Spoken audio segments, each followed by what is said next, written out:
Hi guys, Nutnfancy here. I'm going to do another gun review. This is what I'm going to call a combat review. In other words, it's just kind of on the fly and impromptu.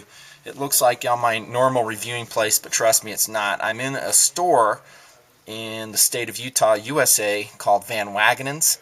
And thank you, Van Wagenen's, for hosting this review. Appreciate it. And I just kind of had to set up in the corner. So you might hear some talking and some noise and some music. I apologize.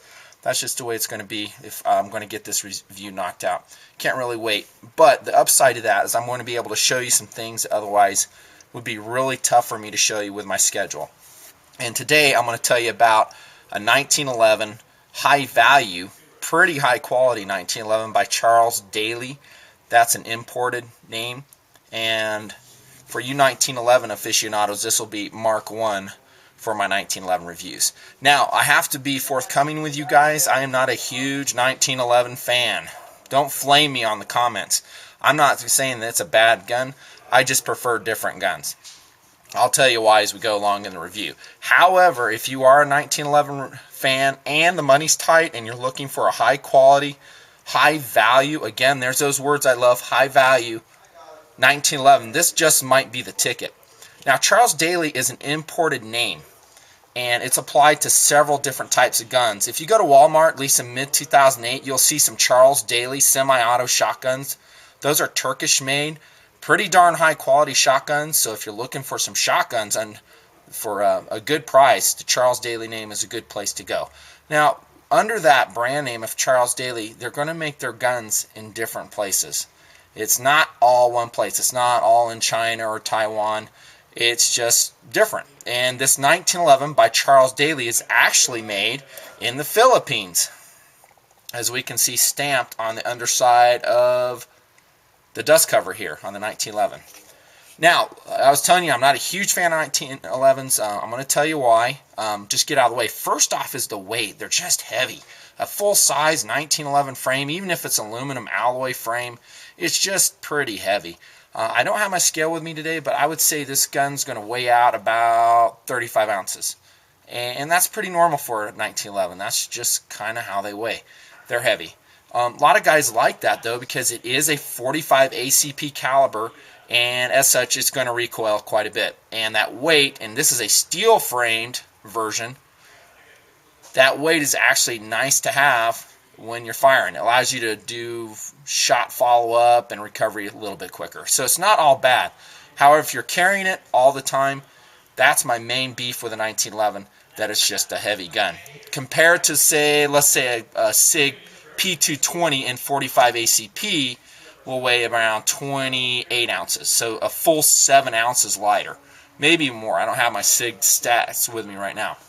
So, but they're very accurate. They're very fun to fire. 1911s are just a riot to fire.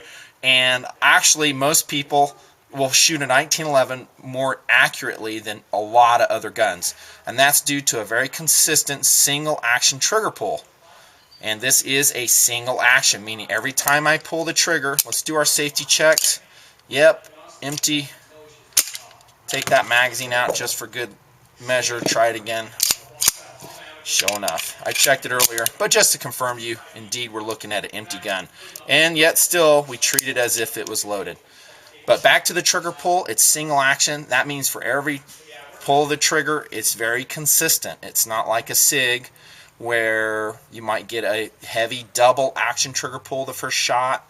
No, this is single action, meaning I have to cock the hammer back to initiate firing, the firing sequence, pull the trigger, gotta press that beaver tail safety, and then I rock and roll. So a lot of people like that.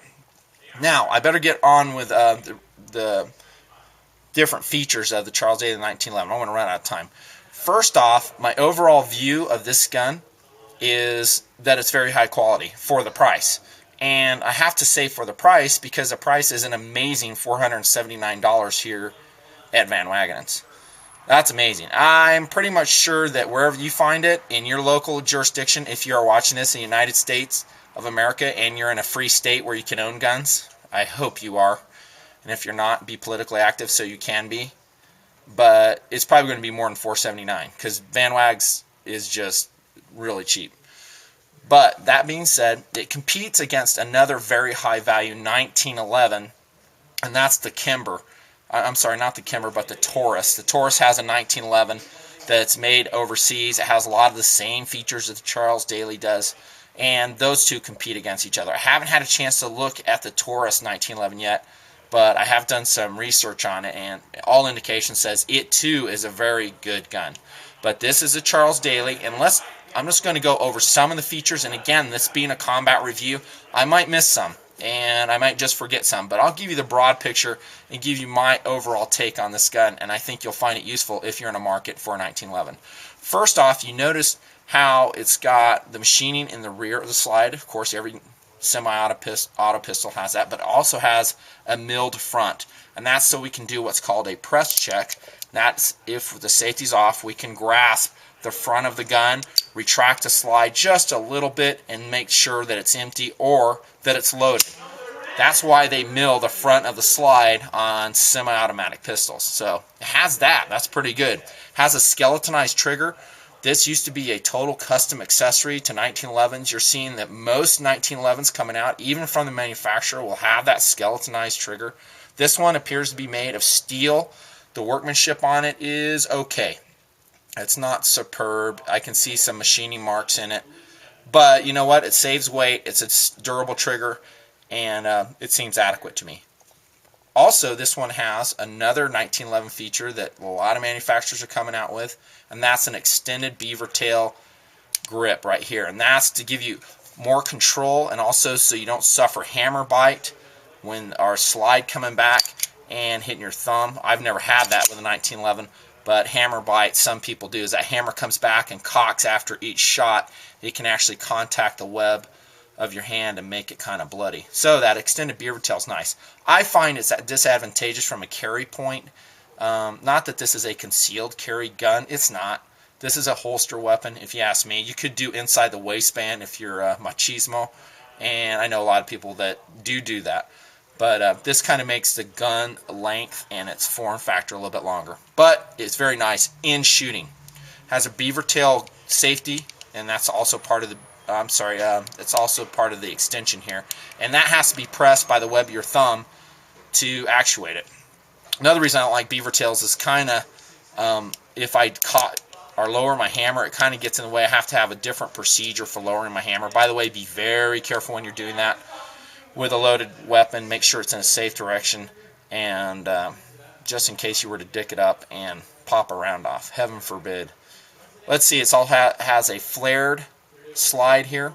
So a flared ejection port is what I'm trying to say. They did this for reliability. Early 1911s did not have that, and occasionally it would cause a stovepipe jam. The sights are very Novak-like. They're very good sights. They're high enough, higher than the Springfield offerings, and they give a very good sight picture. They're not high contrast though, but you notice that front blade gives you enough air on the left and right hand sides of the blade, so not too bad. Very Novak looking, low profile too. Looking at the barrel, it is chrome plated, matte chrome plated. I looked inside, they have test shot it. I understand these are pretty accurate guns, these Charles Dalys too. I'm not too sure about the bushing system of what it uses, and well, I can't really speak to that because I don't have my material to that. But the barrel looks nice. The lockup seems very good, very adequate, and pretty impressive actually. The trigger itself, when I've just dry fired it once or twice, I don't like doing that to new guns. It's not wise to do it, but I had to do it just to give you an idea what the trigger pull is like, and I'm impressed. It's decent. So nice trigger pull on this. The machining on it is good to excellent all the way around. I talked about the trigger itself. Look at those grips for a $479 gun. Beautiful walnut grips. Those are genuine walnut grips as far as I can tell. There is no checkering on this front strap.